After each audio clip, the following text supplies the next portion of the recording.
जय जय नवल किशोर, जय गोपी चित्तचोर प्रभु,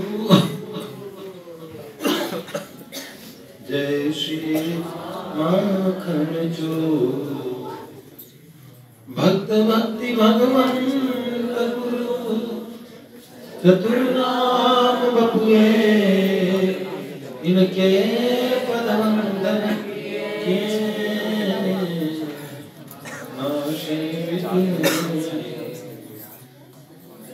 नारायणं नमस्कृत्यं नरं चैव नरोत्तमं, देवीं सरस्वतीं व्यासं ततो जयमुदीरये।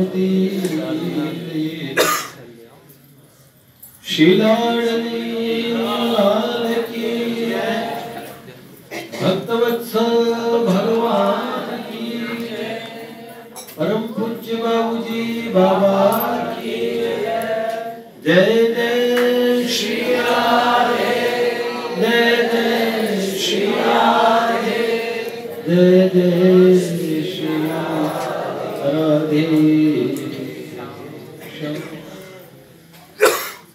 ऐसे हैं आप सब लोग। परम पूज्य बाबूजी का चरित्र सुनाने के लिए आप लोगों को कहा था। बहुत दिनों बाद बाबूजी ने इस योग्य बनाया कि कुछ उनके विषय में कह पाऊं।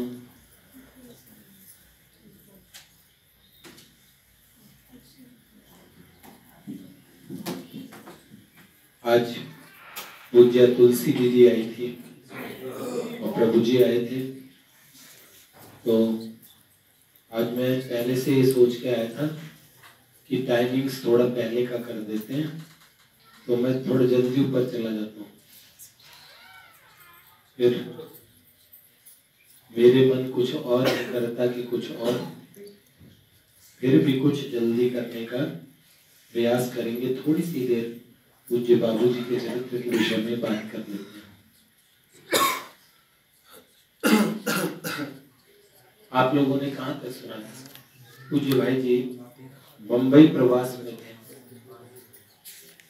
और सेठ जी का बॉम्बे में आना हुआ। सत्संग भाई जी को करने के लिए नित्य कहा सेठ जी ने, तो भाई जी नित्य सत्संग सुनाने लगे। सत्संग सभा थी, एक स्थान था जहाँ पे नित्य सत्संग होता था। जैसे यहाँ नित्य सत्संग होता है, ऐसे पूज्य भाई जी नित्य सत्संग सुनाया करते थे।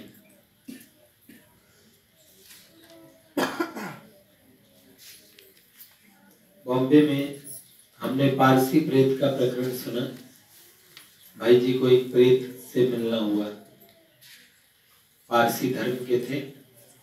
उस प्रेत ने कई बातें बताई और भाई जी ने उनका श्राद्ध करवा के उनको उच्चतम स्थान की तरफ भेजा। बंबई प्रवास में भाई जी को कई भगवान की अनुभूतियां, भगवत कृपा की अनुभूतियां हुई। भगवान मिलते हैं, उनके मिलने से पहले आप नहीं मानोगे, नास्तिकों तक को भी कई का ऐसे अनुभव होते थे किसी अज्ञात शक्ति ने उनकी रक्षा की। तो भगवान के मिलने से पहले बहुत सारे अनुभव होते हैं। फिर हम कहते अरे ये बात ऐसे कैसे हो गई, अरे मेरे को इस समय ऐसी सहायता कहां से मिली। जो थोड़ा आस्तिक होता है वो कहता है भगवान की कृपा से ऐसे हो गया,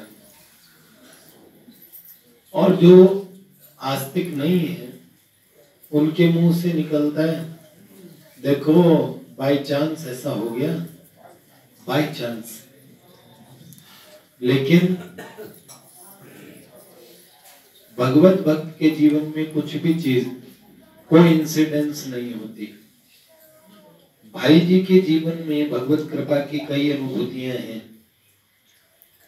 लेकिन भाई जी ने ये कहा कि मैं पुरानी अनुभूतियां तो बता सकता हूं, पर नई उसके बाद की अनुभूतियां नहीं बता सकता। उसके बाद तो भाई जी इतनी आगे की अवस्था में पहुंच गए जिसका वर्णन नहीं कर सकते। अगर मुझे भगवान मिले हो तो मैं कभी ये नहीं बोलूंगा कि मुझे भगवान मिले। बहुत गोपनीय रखते हैं महात्मा। कदाचित कोई बहुत थोड़े महात्मा इस विषय में खुल के बोल भी देते हैं कि मुझे ये अनुभव हुए या मेरे सामने ये घटनाएं घटती है, पर बहुत थोड़े। 99.9% महात्माओं में शास्त्र का नियम ये है, शास्त्र कहते हैं कि कोई अनुभूति हो तो उसे बताए ना। मेरे तो मुंह से पहले ही पटाख से निकल जाती है, खुद अपनी बता रहा हूं। कोई भी अनुभूति होती है, मेरे कोई अपने होना उनसे पहले बताने का मेरा मन करता है। मन क्या करता, मन करे उससे पहले तो बात निकल जाती है। मन तो बाद में करता है, मन तो बाद में ये सोचता है कि ये मैंने क्या कह दिया, ये बात बतानी नहीं चाहिए थी लेकिन बता दी।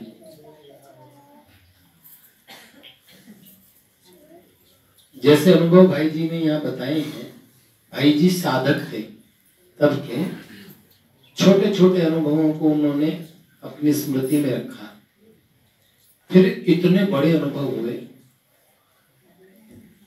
भगवान की कृपा से मुझे इतने अनुभव हुए अपने जीवन में, मैंने खूब बताए और उसके बाद खूब हुए। मेरी माता जी खूब मना करती थी,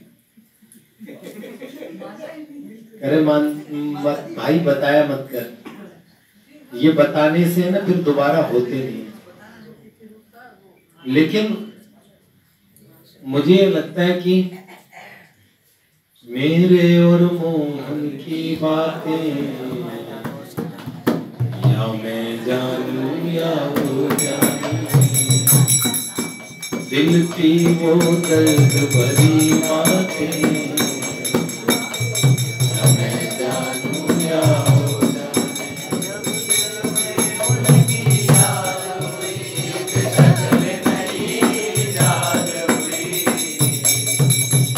जब दिल में उनकी याद हुई, शक्ल नई इज़ाद हुई, पल पल वो मस्त मुलाकातें,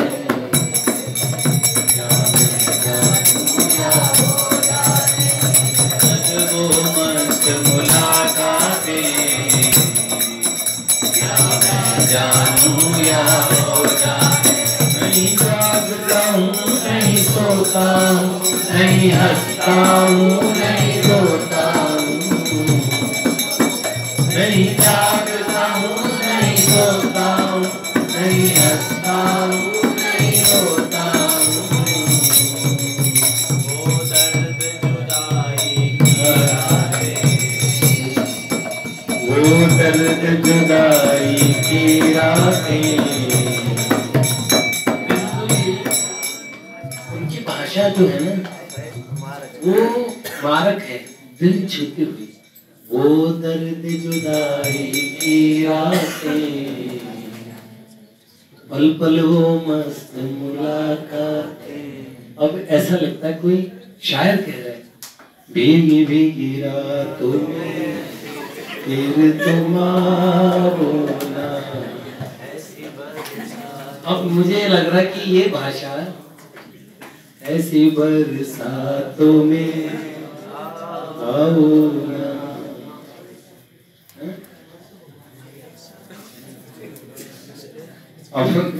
उनकी भाषा ढूंढो, शायरों से बहुत मिलती है।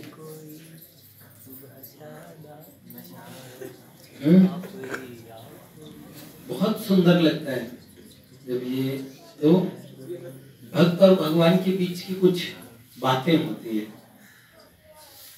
कहीं कमिटमेंट होता है।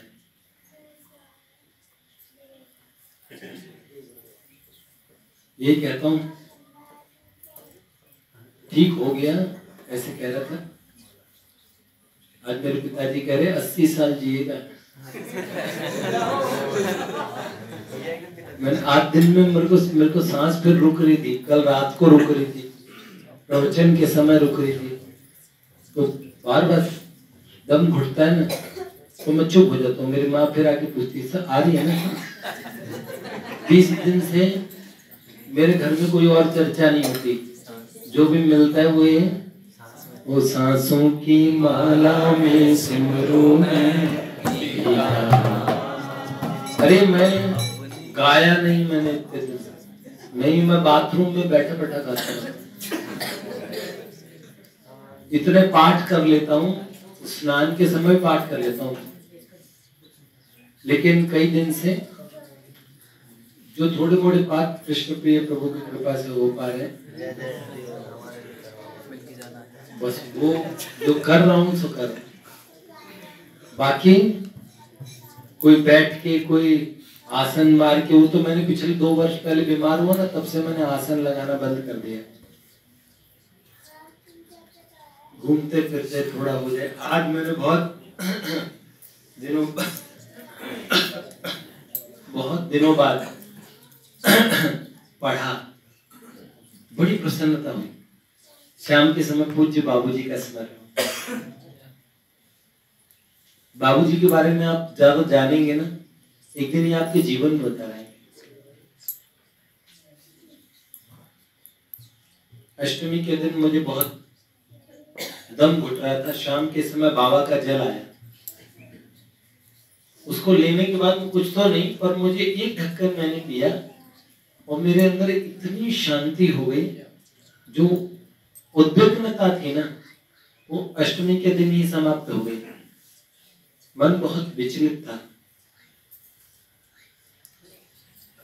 क्या बताएं।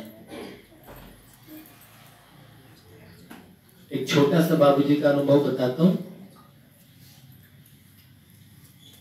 भाई जी खुद लिख रहे हैं, 1919 की बात है, ले लो 100वां साल होने वाला है। 2019 है ना। तो भाई जी ने कहा मैं बॉम्बे रहता था, रात को अपने फूफा जी श्री लक्ष्मी चंद जी लोहिया के घर पे बंबई से कुछ दूर BNCI रेलवे के सांता क्रूज स्टेशन है, सांता क्रूज है ना बॉम्बे में, उसके समीप पंडित शिवदत्त राय जी वकील के बंगले में रहते थे फूफा जी। उस बंगले में भाई जी को कुछ दिन रुकना पड़ा, तो वहीं जाके भोजन करते थे, वहीं सोया करते थे। एक दिन की बात है, रात के 8 बजे थे, कृष्ण पक्ष की अंधेरी रात थी। लोकल ट्रेन से सांता क्रूज के प्लेटफॉर्म पे उतरे। भाई जी लोकल ट्रेन से जा रहे थे, सांता क्रूज स्टेशन के प्लेटफॉर्म पे उतरे।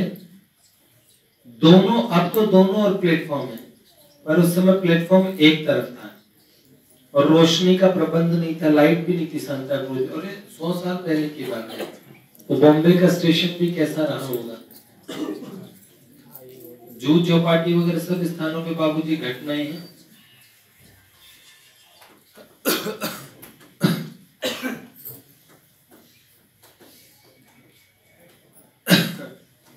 इंजन की सर्च लाइट भी नहीं थी, रोशनी भी नहीं। तो शिवदत्त राय जी के बंगले में जाने के लिए रेलवे लाइन क्रॉस करनी थी। भाई जी कह रहे मैंने बेवकूफी की, दौड़कर इंजन के सामने से लाइन पार करने चला। उतरे इस प्लेटफॉर्म से, सोचा कि इतने जल्दी ट्रेन थोड़ी चलेगी, तो लाइट थी नहीं, क्रॉस करने चले। और ये टाइम पता नहीं था कि लोकल ट्रेन सिर्फ 1 मिनट रुकती है। तो नए थे, समझा गाड़ी छूटने से पहले मैं लाइन पार कर पाऊंगा, परंतु जो ही मैंने लाइन पर पैर रखा तो ही गाड़ी छूट गई। परंतु ईश्वरीय प्रेरणा से और प्रबंध से उसी समय किसी अज्ञात पुरुष ने मेरा हाथ पकड़कर जोर से खींच लिया। मैं दूसरी लाइन पे जा गिर पड़ा, गाड़ी सर्राटे से निकल गई। 3 काम एक साथ हुए, मेरा लाइन लांघना इधर गाड़ी का छूटना, अज्ञात व्यक्ति द्वारा खींचे जाना, तीनों 1 सेकंड में ही हुए। 1-2 सेकंड के विलंब से मेरा शरीर चकनाचूर हो जाता, परंतु बचाने वाले प्रभु ने उस अंधेरी रात में उसी जगह पहले ही मुझे बचाने का प्रबंध कर रखा था। भाई जी ने कहा, मैं थर थर कांप रहा था। ईश्वर की दयालुता पर मेरा हृदय गदगद हो रहा था, आंखों से आंसू बह रहे थे। मैंने स्टेशन के धुंधले प्रकाश में देखा, एक नौजवान बोहरा खड़ा हंस रहा था। वो बड़े प्रेम से कह रहा था, आइंदा से ऐसी गलती मत करना, आज भगवान ने आपके प्राण बचाए हैं। छोटी सी घटना, लेकिन भगवान का धन्यवाद निकला। देख लो,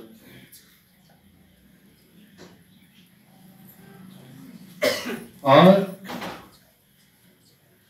मैंने मूक अभिनंदन किया, कृतज्ञता प्रकट की।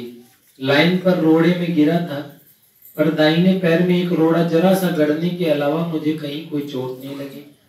मैं दौड़ कर चला गया और ईश्वर को याद करने लगा। सन 1926 में भी ऐसी घटना घटी। भाई जी कह रहे, मैं लक्ष्मणगढ़ के भाई लच्छी राम जी चूड़ीवाला के धन और परिश्रम से स्थापित ऋषि कुल के उत्सव में शरीक होने बॉम्बे से जा रहे थे। भाई जी बॉम्बे से जा रहे थे, अहमदाबाद दिल्ली एक्सप्रेस के द्वारा रवाना हुए, 2nd क्लास में थे, और मेरे साथ एक ब्राह्मण बालक ऋषि कुल में भर्ती होने जा रहा था। मैं इधर की सीट पर सोया था और सामने की सीट पे वो ब्राह्मण बालक था। दूसरे दिन सुबह के 5 बजे थे। ब्यावर स्टेशन पर एक टीटी महोदय मेरे पैर के पास आके बैठ गए। भाई जी कह रहे हैं कि कोई मेरे पैर के पास बैठे, इसलिए मैं सुबह के 5 बजे थे, तभी मुझे अच्छा नहीं लगा। मैं उठ के बैठ गया और जब सोए थे तब तो उस खिड़की के पास सर था, और जैसे ही उठ के बैठे टीटी महोदय से बातें कर रहे थे, तीनों खिड़कियां बंद थी। इतने में बड़े जोर का एक पत्थर आया और खिड़की के शीशे चकनाचूर हो गए, और जहां भाई जी सोए थे उस स्थान पे जहां उनका सर था, उस स्थान पे वो पत्थर तेजी से आगे गिरा। अगर वो टीटी महोदय ना आते और वो ब्राह्मण बच्चा उस साइड सो रहा दूसरी सीट पे, जबकि पत्थर उसकी साइड नहीं है, लेकिन शीशे इतने तेजी से लगे, उस बच्चे के शीशों से चोट लगी, वो चिल्ला के रोया भी। लेकिन भाई जी ने कहा, अगर ये टीटी महोदय इसी समय मेरे पैरों के पास सुबह सुबह आके ना बैठते, और मैं फॉर्मेलिटी में भी, औपचारिकता तो भाई जी नहीं करते थे, लेकिन तब भी शिष्टाचार के नाते उठ के बैठ गए। कह रहे भगवान ने ये घटना अजमेर के पास मकरेरा और सरजना स्टेशन की है, और छोटे छोटे अनुभव मुंबई के। भाई जी के एक साथी थे हरिराम शर्मा, रुई की दलाली करते थे। भाई जी के पास ही घर पे भोजन करते थे, उनके पास ही रहते थे। डालमिया जी ना, जिनके डालमिया जी की फैमिली में गए, अब तो इतने क्या बताएं, बहुत धनाढ्य परिवार। तो रामकृष्ण डालमिया जी उन दिनों सट्टे का काम करते थे। सट्टे काम में घाटा भी हो सकता है कभी भी। तो भाई जी वो भी, हरिदास जी भी साथ में लग गए उनके। तो भाई जी ने कहा, देखो तुम गरीब आदमी हो, तुम सट्टे काम में इनके साथ मत लगो, पर दलाली के लालच में बीच में ब्रोकर मिलता है, कमीशन मिलती है। और भाई जी ने समझाया भी उन्हें, लेकिन ये हरिराम जी करते रहे। जब तक नफा था तब तक ठीक, उनको कमीशन मिलती थी। एक बार 50-60 हजार घाटा हो गया। 100 साल पहले 50-60 हजार बहुत थे। रामकृष्ण डालमिया जी का भी इस समय घाटे की स्थिति थी। तो वो पेमेंट कर नहीं पाए। हरिराम जी को पेमेंट करना था, बीच में दलाल वही थे। अब वो इतने परेशान हुए, उन्होंने भाई जी के पास में आके बड़े दुखी हुए कि भाई मैंने ऐसे काम करवा दिया। भाई जी ने कहा भाई तुमने क्यों करवाया, मैंने पहले ही तुम्हें सावधान किया था। उन्होंने कहा अब क्या करूं? तो भाई जी ने कहा मैंने ऐसे ही बोल दिया, जाओ अब भगवान के सामने रो। वो तुरंत कमरे में भागी, कमरा बंद किया, पता नहीं भगवान के सामने क्या करते रहे। अच्छा, क्या प्रार्थना की, क्या किया, पर भगवान के कमरे में घुस के बंद करके थोड़ी देर बाद ताराचंद घनश्याम दास के मालिक थे बाल किशन लाल पोद्दार, उनका फोन आया भाई जी के पास। 100 साल पहले भी फोन थे देखो इन लोगों के पास, मतलब कितना उच्च कोटि का तबका था आज से 100 ईयर्स पहले। हाँ, तो बालकृष्ण लाल पोद्दार का फोन आया, भाई जी से कहा मरीन ड्राइव पे घूमने चले, गाड़ी लेके आ जाऊं। भाई जी से फोन करके पूछा, तो भाई जी ने कहा हाँ चल लो। तो आ गए वो।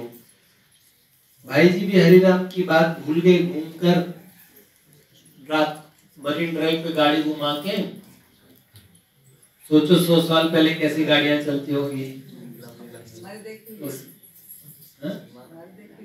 हाँ, 100 साल पहले माँ की उम्र थोड़ी सी, लेकिन 70 वर्ष की तो होने वाली, इसलिए पुरानी गाड़ियां तो उन्होंने देखी।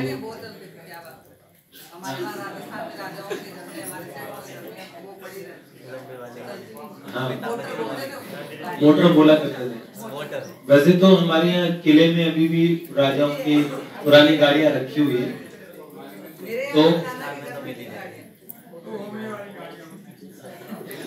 तो भाई जी कह रहे हैं हम वो बालकिशन लाल पोद्दार जी गाड़ी से भाई जी को घुमा के, मरीन ड्राइव से घुमा के जब लौटे वापस, तो लौटते समय उन्होंने पूछा कि आजकल हरिराम कहाँ पे है। जैसे उनके विषय में पूछा तो भाई जी ने ऐसे कहा वो तो रो रहा है। तो उन्होंने पूछा रो क्यों रहा है? उन्होंने बोला इसलिए रो रहा है कि रामकृष्ण डाल मियाँ जी के साथ मिलकर सौदा कर लिया। अब उस समय रामकृष्ण डाल मियाँ जी घाटे में चल रहे हैं, 50-60 हजार का कर्जा हो गया है। अब हरिराम का फर्म फेल हो गया, इसलिए बेचारा रो रहा है। ये बालकृष्ण लाल पोद्दार पैसे वाले तो थे, पर पैसों के मामले में भाई जी ने लिखा अनुदार थे, कंजूस थे, देने वाले नहीं। लेकिन देखो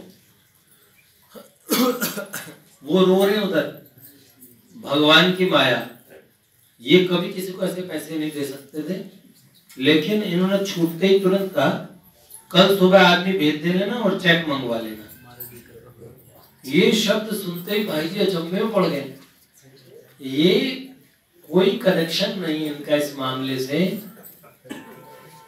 भाई जी ने कहा आप किसको पैसा दे रहे हैं, ये पैसा वापस आने का नहीं है, ये भी समझा दिया। तो वो और ज्यादा खुल के बोले हम वापस आने के लिए थोड़ी दे रहे हैं, हमारे मन में आ गए इसलिए दे रहे हैं। भाई जी ने कहा, मैंने कहा अच्छी बात है। भाई जी बालकृष्ण लाल जी पोद्दार अपने घर लौट गए। भाई जी के मन में हुआ कि रुपया मंगवाना चाहिए कि नहीं मंगवाना चाहिए।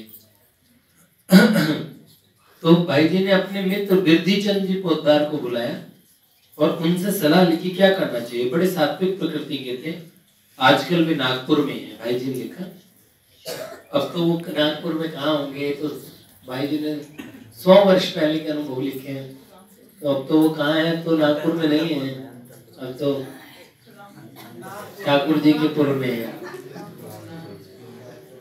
तो उनसे पूछा तो उन्होंने छूटते भाई जी से कहा, भाई जी द्रौपदी की चीर आपने बढ़ाई थी क्या?